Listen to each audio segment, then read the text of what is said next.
Chapter 12 of Prester John. This recording is in the public domain. Prester John by John Buchan. Chapter 12. Captain Arcoll sends a message.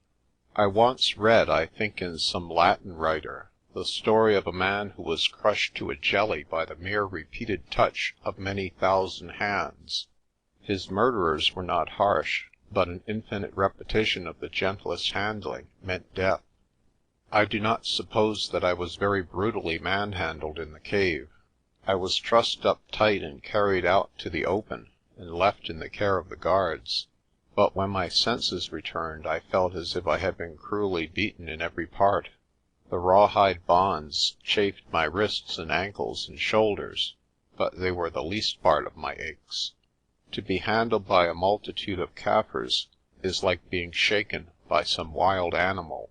Their skins are insensible to pain, and I have seen a Zulu stand on a piece of red-hot iron without noticing it till he was warned by the smell of burning hide. Anyhow, after I had been bound by Kaffir hands and tossed on Kaffir shoulders, I felt as if I had been in a scrimmage of mad bulls. I found myself lying looking up at the moon. It was the edge of the bush, and all around was the stir of the army getting ready for the road. You know how a native babbles and chatters over any work he has to do. It says much for Laputa's iron hand that now everything was done in silence. I heard the nickering of horses and the jolt of carts as they turned from the bush into the path. There was the sound of hurried whispering and now and then a sharp command, and all the while I lay staring at the moon and wondering if I was going to keep my reason. If he who reads this doubts the discomfort of bonds, let him try them for himself. Let him be bound foot and hand and left alone, and in half an hour he will be screaming for release. The sense of impotence is stifling, and I felt as if I were buried in some landslip instead of lying under the open sky, with the night wind fanning my face. I was in the second stage of panic, which is next door to collapse.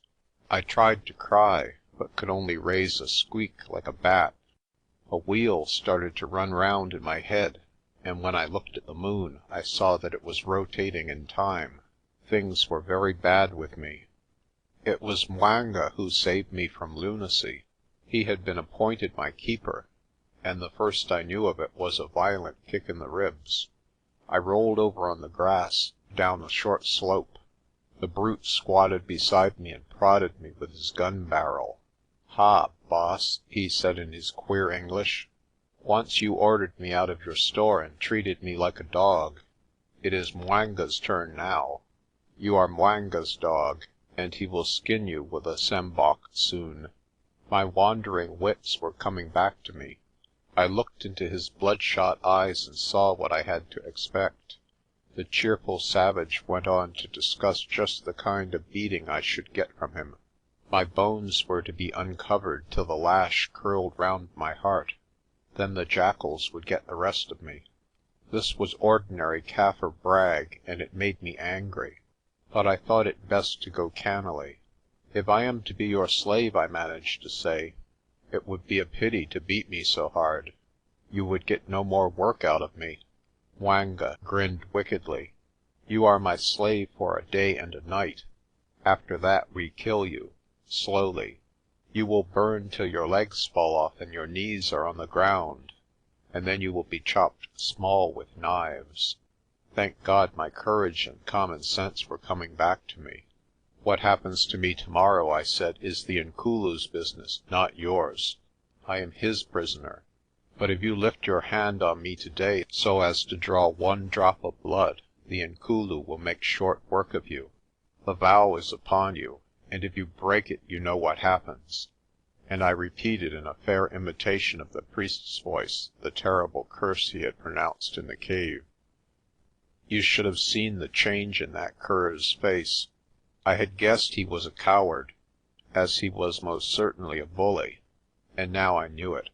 He shivered and drew his hand over his eyes. "Nay, boss," he pleaded, "it was but a joke.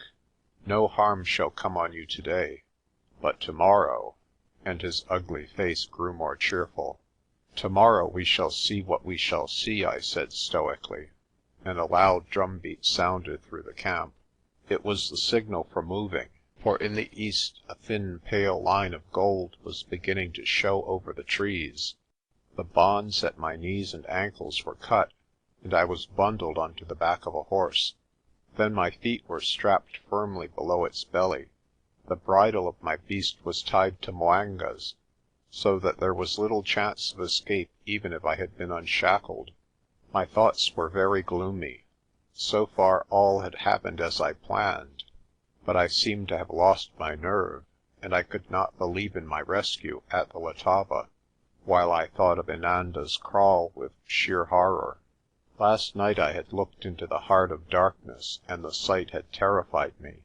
What part should I play in the great purification? Most likely that of the biblical scapegoat.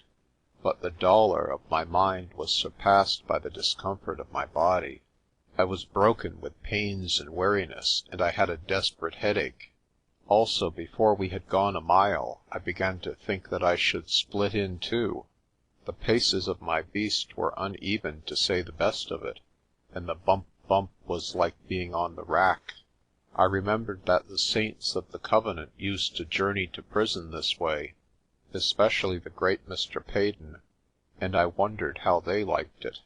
When I hear of a man doing a brave deed, I always want to discover whether at the time he was well and comfortable in body.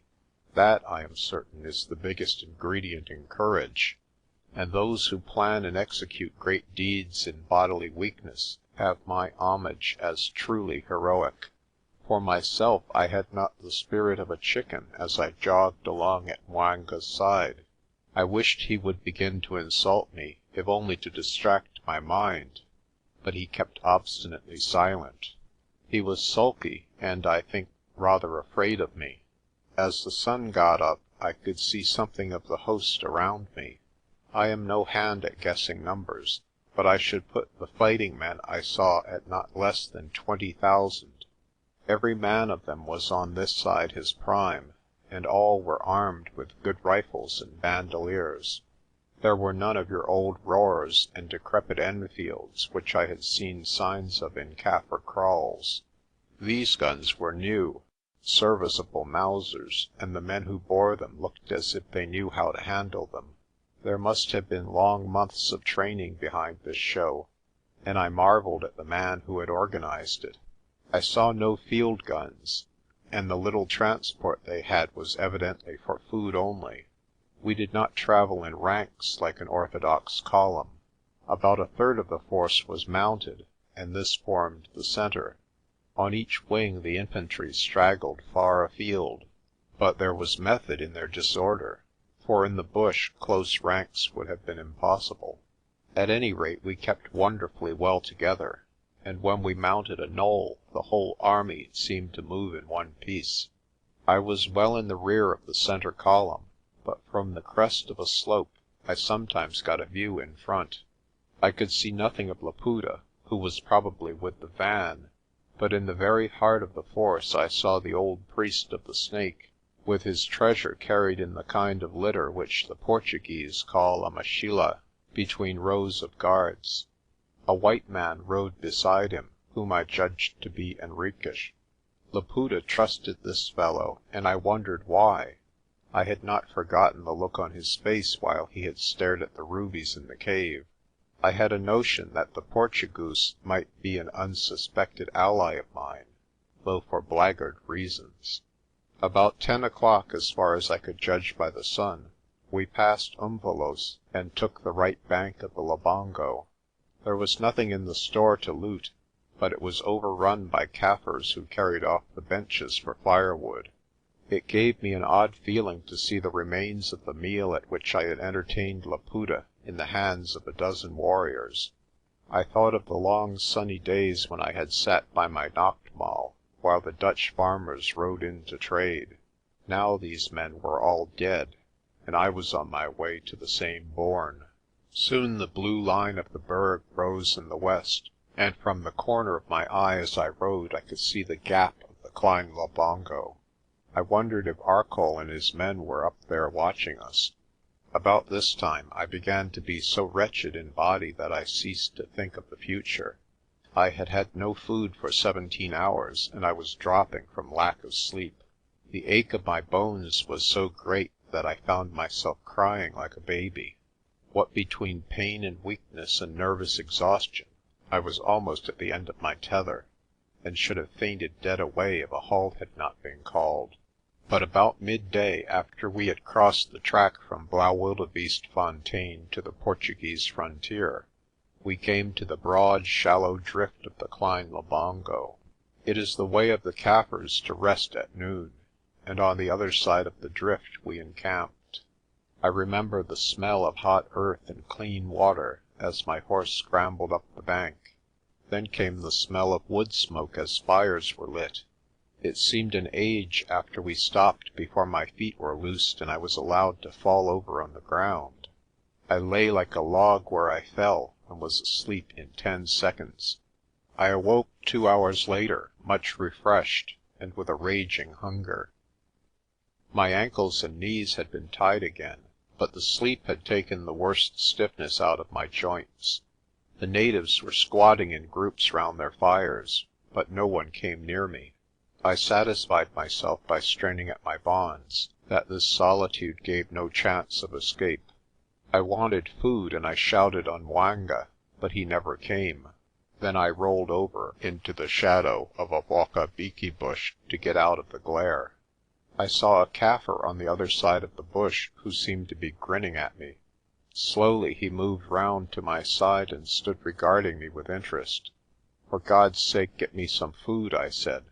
"Ja, boss," was the answer, and he disappeared for a minute, and returned with a wooden bowl of hot mealie meal porridge and a calabash full of water. I could not use my hands, so he fed me with the blade of his knife. Such porridge without salt or cream is beastly food, but my hunger was so great that I could have eaten a vat of it. Suddenly it appeared that the Kaffir had something to say to me. As he fed me he began to speak in a low voice in English. "Boss," he said, "I come from Ratitswan, and I have a message for you." I guessed that Ratitswan was the native name for Arcoll. There was no one else likely to send a message. "Ratitswan says," he went on, "look out for Dupree's Drift. I will be near you and cut your bonds. Then you must swim across when Ratitswan begins to shoot." The news took all the weight of care from my mind. Colin had got home and my friends were out for rescue. So volatile is the mood of 19 that I veered round from black despair to an unwarranted optimism. I saw myself already safe, and Laputa's rising scattered. I saw my hands on the treasure and Henriques' ugly neck below my heel. "I don't know your name," I said to the Kaffir, "but you are a good fellow. When I get out of this business I won't forget you." "There is another message, boss," he said. "It is written on paper in a strange tongue. Turn your head to the bush and see. I will hold it inside the bowl that you may read it." I did as I was told and found myself looking at a dirty half-sheet of notepaper, marked by the Kaffir's thumbs. Some words were written on it in Wardlaw's hand, and characteristically in Latin, which was not a bad cipher.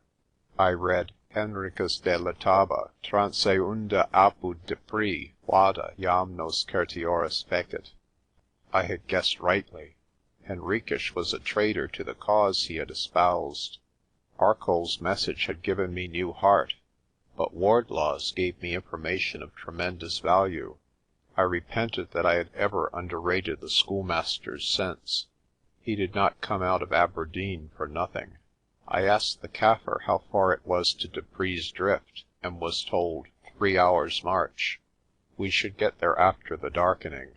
It seemed he had permission to ride with me instead of 'Mwanga, who had no love for the job.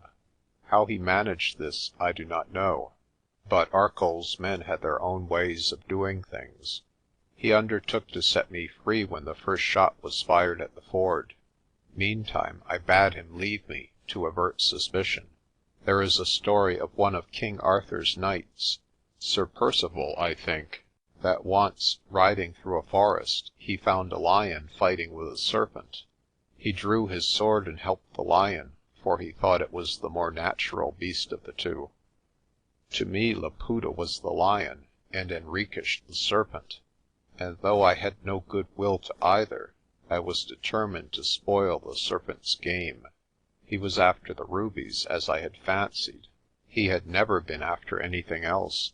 He had found out about Arcoll's preparations, and had sent him a warning, hoping, no doubt, that if Laputa's force was scattered on the Letaba, he would have a chance of getting off with the necklace in the confusion. If he succeeded, he would go over the Lebombo to Mozambique, and whatever happened afterwards in the rising would be no concern of Mr. Henriques. I determined that he should fail, but how to manage it I could not see. Had I had a pistol, I think I should have shot him, but I had no weapon of any kind. I could not warn Laputa, for that would seal my own fate even if I were believed. It was clear that Laputa must go to Dupree's Drift, for otherwise I could not escape, and it was equally clear that I must find the means of spoiling the Portugoose game. A shadow fell across the sunlight, and I looked up to see the man I was thinking of standing before me.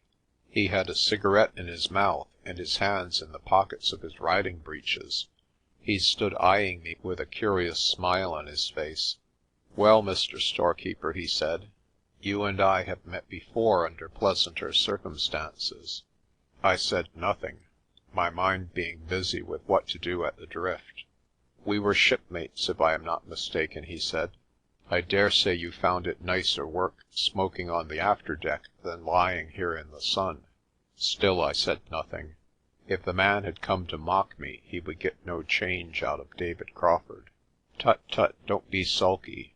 You have no quarrel with me. Between ourselves," and he dropped his voice, "I tried to save you, but you had seen rather too much to be safe. What devil prompted you to steal a horse and go to the cave? I don't blame you for overhearing us, but if you had had the sense of a louse, you would have gone off to the Berg with your news. By the way, how did you manage it? A cellar, I suppose. Our friend Laputa was a fool not to take better precautions, but I must say you acted the drunkard pretty well. The vanity of 19 is an incalculable thing." I rose to the fly.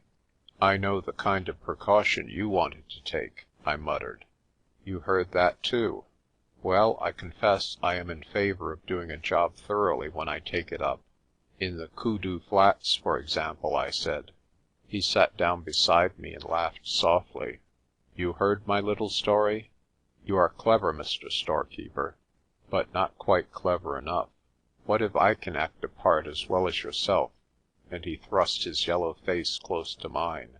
I saw his meaning and did not for a second believe him, but I had the sense to temporize. "Do you mean to say that you did not kill the Dutchman, and did not mean to knife me?" "I mean to say that I am not a fool," he said, lighting another cigarette. "I am a white man, Mr. Storekeeper, and I play the white man's game. Why do you think I am here? Simply because I was the only man in Africa who had the pluck to get to the heart of this business.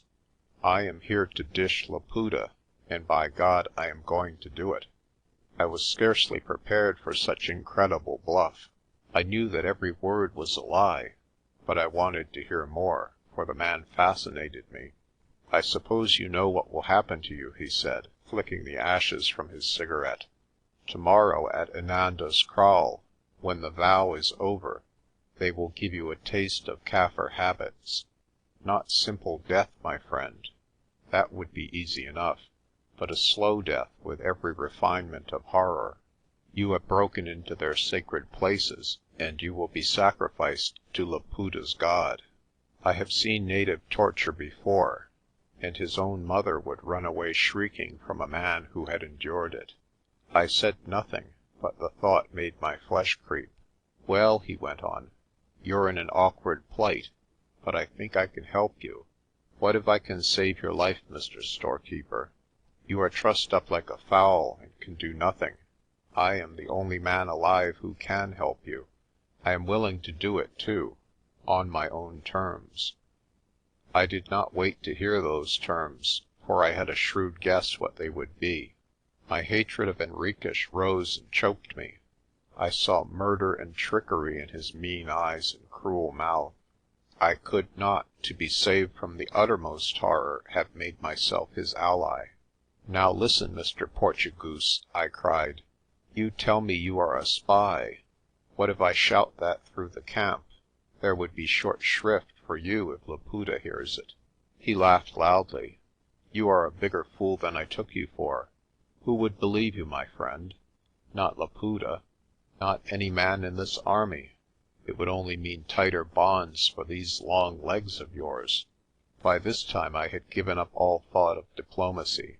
"Very well, you yellow-faced devil. You will hear my answer. I would not take my freedom from you, though I were to be boiled alive. I know you for a traitor to the white man's cause, a dirty IDB swindler, whose name is a byword among honest men. By your own confession, you are a traitor to this idiot rising. You murdered the Dutchman, and God knows how many more, and you would fain have murdered me. I pray to heaven that the men whose cause you have betrayed, and the men whose cause you would betray, may join to stamp the life out of you and send your soul to hell. I know the game you would have me join in, and I fling your offer in your face. But I tell you one thing, you are damned yourself. The white men are out, and you will never get over the Lebombo. From black or white you will get justice before many hours, and your carcass will be left to rot in the bush. Get out of my sight, you swine." In that moment I was so borne up in my passion that I forgot my bonds and my grave danger. I was inspired like a prophet with a sense of approaching retribution. Henriques heard me out, but his smile changed to a scowl and a flush rose on his sallow cheek. "Stew in your own juice," he said, and spat in my face. Then he shouted in Kaffir that I had insulted him, and demanded that I should be bound tighter and gagged. It was Arcoll's messenger who answered his summons. That admirable fellow rushed at me with a great appearance of savagery.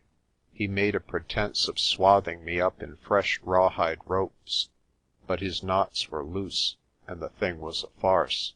He gagged me with what looked like a piece of wood, but was in reality a chunk of dry banana, and all the while, till Henriques was out of hearing, he cursed me with a noble gift of tongues.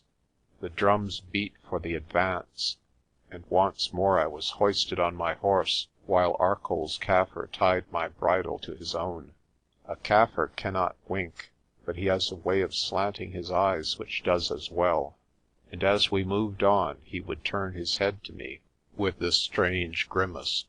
Henriques wanted me to help him to get the rubies. That, I presumed, was the offer he had meant to make. Well, thought I will perish before the jewel reaches the Portuguese hands. He hoped for a stampede when Arcoll opposed the crossing of the river, and in the confusion intended to steal the casket. My plan must be to get as near the old priest as possible before we reached the ford. I spoke to my warder and told him what I wanted. He nodded, and in the first mile we managed to edge a good way forward. Several things came to aid us. As I have said, we of the centre were not marching in close ranks, but in a loose column, and often it was possible by taking a short cut on rough ground to join the column some distance ahead. There was a flay, too, which many circumvented, but we swam, and this helped our lead.